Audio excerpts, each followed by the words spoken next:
We're looking at, solutions and a future forward vision, how we can see the future for ourselves and for humanity. And today I'm here with Devon the Black Airbender. Welcome, brother. Thank you for being here, man. I wanted to ask you a little bit about how we can utilize, because I consider you a breath master. I'll use that for now. Okay, so I'm a breath channel. A breath channel, okay. All right, so being a breath channel, how can we utilize the breath to tap into the future? Like a lot of times we utilize our energy and our thought capacity to think about the past and the traumas and all the things that have affected us, and it gets really heavy and dense. So what are ways that we can tap in without going back into the past, but envisioning a brighter future with the breath? The aspect of vision, I like how you brought up vision, right? That inner vision is the way. It's always been the way, in the sense of using that inner map with the now. So if I want to, or I need to travel from point A to point B, my spirit helped get me from point A to point B, whether that be physical or whether that be thought. Isn't my consciousness traveling to another thought after thought as I, the receiver, comes in, right? Truly. So with that aspect, now we can see that we're all travelers, even beyond the physical, right? Because we're traveling through different moments, different experiences, different tastes, different resonance when we even go into a new environment, whatever the case may be, even new environment of mind, right? So if we can recognize that we are travelers in a sense, and from that point on, then you build up the energy of travel to the point where, hey, you become a tour guide all of a sudden, or you become somehow, some way you always wanted to travel, and somehow, some way opportunities line themselves up as you align yourself with understanding, feeling. I think that's also the case in the aspect of feeling. So going back to knowing the feeling, and that goes back to the self, because you got to know yourself to know where you want to even go. So with using that, as we're in the labyrinth and I'm holding a labyrinth, it all points back to the center of self, and understanding that you are traveling in many dimensions of experiences, emotions. So hey, you're a bona fide traveler.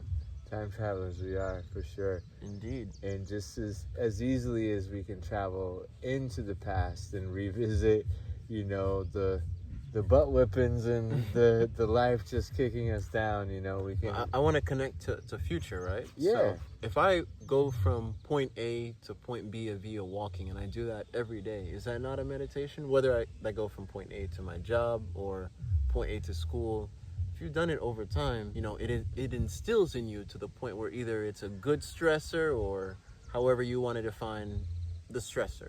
But that part of you is now in a physical residence where you can feel what that traveling energy experience is doing to your vessel, right? But it's a beautiful thing to also give gratitude that you can even travel to those experiences, or even travel in the first place. So as you're going anywhere, whether it be thought via the physical body, honor the fact that I'm accepting more of this travel energy to where I want to go, no matter how many walls are in front of me. And in the future, if I want to go XYZ, then I'm already on the journey of less walls, no matter what the outcome may be. And that's, harmonizing with the quote unquote future, but all timelines at once at that point in reality. Keyword collapse. So for instance, going back to the travel, what if, maybe this has happened, I'm speaking it as it's channeling, what if, your third grade teacher,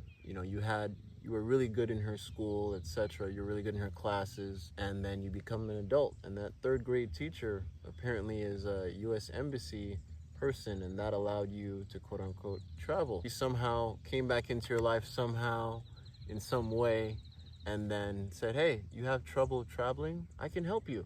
Right.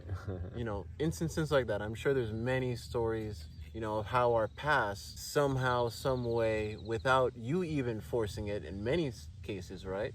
Yeah. And that's a beautiful symphony of life, how it comes back to you and collapse all in one, and you're just grateful. Like We're here at Chilla Jam, and everyone is saying it feels like a walking dream because some of us, most of us, I think, met through also COVID too.